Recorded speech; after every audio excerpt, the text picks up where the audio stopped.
안녕하십니까. 천국순례자입니다. 지난달 31일 오전 6시 40분 북한의 정찰위성 발사로 인하여 서울 지역에 경계경보 발령 위급 재난 문자가 발송되었습니다. 이에 온라인상에는 대피짐을 쌌다는 인증사진들과 사랑해, 좋아해와 같은 급히 전한 고백의 경험담까지 다양한 짐 풍경이 공유되었지요. 그리고 이러한 다급한 상황에도 불구하고 어머니를 등에 업고 지하철역으로 뛰어갔다는 훈훈한 사연도 있었습니다. 그런가 하면 SNS를 통하여 한 서울 시민은 햇반과 참치캔 등이 들어있는 생존 가방을, 다른 시민은 컵라면, 생수, 충전기, 비상약품 등 각종 재난물품들이 든 가방을 들고 피신했다는 사연들도 전해졌습니다. 그런가 하면 금부치, 현금, 그리고 휴대폰 충전기만 싸들고 아파트 지하 주차장으로 대피했다는 시민도 있었지요.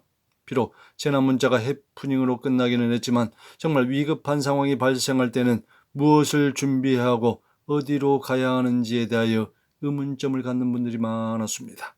행정안전부 국민재난안전포털 홈페이지에 보면 실제 경보가 울리면 대도시에 사는 시민들은 고층 건물의 지하 2층 이하나 지하철, 그리고 가능하면 지하철 중 대피하기 편리한 연결역사나 각 지역에서 지정한 대피 장소 등으로 피하라고 안내되어 있습니다. 그렇다면 국가를 대표하는 국회의원들은 어디로 피신할까요? 우리나라의 전쟁이나 국가의 위기 상황이 발생할 경우에 국회의원들은 서울을 떠나 대전의 모처 대피처로 이동한다고 합니다. 아무래도 국가의 대표들은 대도시의 피해가 극심하기에 경기도 이남 지역으로 대피하여 후위를 도모하겠지요. 문제는 일반 백성들인데요. 큰 사건들을 경험하면서 우리가 인지하는 것은 위기 상황에서는 그 누구도 신뢰할 수 없다는 것입니다. 실제 상황이 발생하면 그야말로 혼돈 자체이기 때문에 일반 시민들은 생존 배낭을 챙겨서 현 위치에서든지 또는 특정 장소로 이동하든지 하면서 각자 도생해야 하지요. 지금 우리는 저 멀리서 전쟁의 소식을 듣고 있습니다. 단기간에 끝날 것이라는 예상과는 달리 우크라이나와 러시아의 전쟁은 장기전으로 이어지고 있습니다. 이에 세계 정세를 다루는 전문가들은 그 다음의 전쟁은 이스라엘과 이란 또는 대만과 중국, 그리고 한국과 북한 등이 될 것이라고 말하지요. 성경에도 마지막 때 에스겔 38장 39장에 곡과 이스라엘의 전쟁, 요한계시록 16장에 아마겟돈 전쟁 등 큰 전쟁 등이 예견되어 있습니다. 전쟁을 통하여 이 세계사를 다루시는 하나님의 섭리는 하나님의 때와 시나리오를 따라서 앞으로도 한치 오차도 없이 계속해서 진행될 것입니다. 이런 위기가 가득하고 급변한 시대에 우리 믿는 자들의 소망은 에녹과 같이 동행하다가 주님 품에 데려감을 당하는 것입니다. 또는 노아 시대의 노아 가족들처럼 큰 환난으로부터 안전하게 보호받는 것이지요. 그러나 신자라 할지라도 누가 데려감을 당할지, 누가 남겨짐을 당할지는 주님의 권한에 있는 것이기에 정확히 예견할 수가 없습니다. 예, 오늘은 지난주에 발생한 비상경보의 내용을 참조하여 휴가 나팔 소리가 울릴 때의 사람들은 어떤 상황에 처하게 되는지에 대하여 살펴보겠습니다. 휴가 나팔 소리가 울리면 어디로 가나? 먼저 깨어있는 소수의 신자들은 하늘로 이동하게 될 것입니다. 그들은 변화된 거룩한 흰 옷을 입고 하늘로 올라가 예정된 곳에서 우리 주 예수님과 혼인잔치를 하게 될 것입니다. 이때 모습을 데살로니가전서 4장 16, 17절은 이렇게 말씀하지요. 주께서 호령과 전사장의 소리와 하나님의 나팔 소리로 친히 하늘로부터 강림하시리니 그리스도 안에서 죽은 자들이 먼저 일어나고 그 위에 우리 살아남은 자들도 그들과 함께 구름 속으로 끌어올려 공중에서 주를 영접하게 하시리니 그리하여 우리가 항상 주와 함께 있으리라. 다니엘 9장 27절에 즉 그리스도와 사람들이 이 땅에서 언약을 맺는 한 일의 7년이 상징이 아니고 실제의 수라면 공중에서 혼인잔치 역시 7년이 될 것입니다.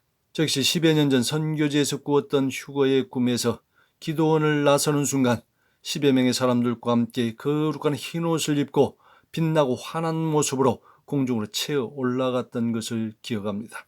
물론 하늘로 올라가는 순간에는 지상에 남겨진 자들에 대한 안타까운 마음도 들었지만 올라가면서 주님 품에 안기는 그 기쁨과 환희는 마음 한구석에 그런 안타까움을 다 사라지게 할 만큼 감격적인 것이었습니다. 다음으로 잠든 신자입니다. 이들은 휴거의 사건이 있고 나면 자신이 지상에 남겨졌다는 후회와 절망과 탄식 가운데 젖을 것입니다. 이는 마치 마태복음 25장의 미련한 처녀들이 혼인잔치의 문이 닫힌 상황에서 외쳤던 후회의 몸부림과 비슷합니다. 주여, 주여, 우리에게도 문을 열어주소서. 이런 상황 속에서 잠든 신자들 중에 일부는 자포자기 심정으로 불신자와 같은 모습으로 살 것이고, 일부는 회개하며 마지막 기회를 붙잡을 것입니다. 예전에 휴거를 놓쳤을 때 행동지침 20가지에 보면 이때는 적그리스도의 통제와 핍박이 극심할 것이기에 남겨진 신자들은 좀 더 체계적인 대처가 필요한데요. 이때는 위치와 도청을 통한 감시와 통제가 가능한 휴대폰을 버리고 일반 라디오를 사용하며 대도시를 탈출하고 어떤 일이 있어도 몸에 표를 주입하는 행위 등은 거부해야 한다고 기록되어 있습니다. 물론 이런 행동 지침들을 잘 준수한다 할지라도 적그리스도의 통제 아래에서는 결국은 대부분의 순교의 자리로 갈 것이고, 일부는 피난처에 살아남아서 예수님의 지상재림에 참여하게 될 것으로 보입니다. 또한 예수님을 거부한 유대인들 역시 지상에 남겨질 것입니다.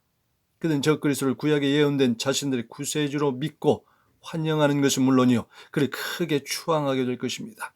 그 후 3년 반 후에 적그리스도가 본색을 드러내고 제3성전에서 자신을 신이라고 칭할 때 성경의 예언대로 유대인들은 자신들의 잘못된 선택을 깨닫게 되고 하나님이 예비하신 특정 토피처로 가서 하나님의 인도하심을 받게 될 것입니다.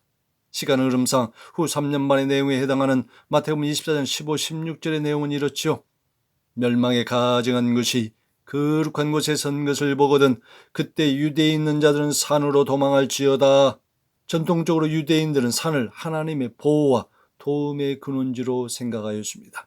그러기에 이 산은 상징적이나 추상적인 산이 아닌 마지막 때 유대인들이 도피하게 될 특별한 산이 될 가능성이 많지요. 그래서 혹자들은 이곳을 요르단 지역의 바위산인 페트라일 것이라고 말하기도 합니다. 마지막으로 불신자들은 당연히 지상에 남을 것인데 대부분 각종 재난으로 살아남지 못할 것입니다. 그들은 휴거의 사건에 잠시 당황을 하겠지만 오히려 휴거로 사라진 이들을 광신자나 외계인 납치 등으로 보도하는 언론에 현혹되어 곧 일상의 삶으로 복귀하게 될 것입니다. 그 이후에 하나님의 각종 재난과 재앙이 이 땅에 쏟아져도 그들은 회개해야 하는 삶과는 먼 오히려 우상을 섬기는 삶을 계속해서 살게 될 것입니다. 이에 대하여 성경은 다음과 같이 말씀하지요. 이 재앙에 죽지 않고 남은 사람들은 손으로 행한 일을 회개하지 아니하고 오히려 여러 귀신과 또는 보거나 듣거나 탄이거나 하지 못하는 금, 은, 동과 목석의 우상에게 절하고 또 그 살인과 복술과 음행과 도둑질을 회개하지 아니하더라. 위기와 재난의 때에는 경고의 소리가 많습니다. 지금 이 세계는 전쟁의 위기만이 아닌 기후의 위기, 땅과 바다의 위기, 각종 동식물의 위기, 그리고 전 지구적인 생태계의 위기가 강도를 더해가고 있습니다.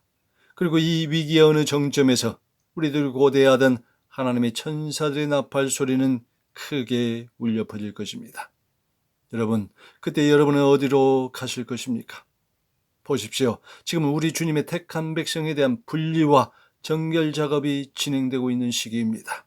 요한계시록 22장 11절의 말씀처럼 불의를 행하는 자는 그대로 불의를 행하고 더러운 자는 그대로 더럽고 의로운 자는 그대로 의를 행하고 거룩한 자는 그대로 거룩하게 될 것입니다. 우리들은 내일 일을 모르는 유한한 인생임을 알고 늘 겸손히 주님의 뜻을 묻고 주님과 동행하는 삶을 끝까지 살아내야 하겠습니다.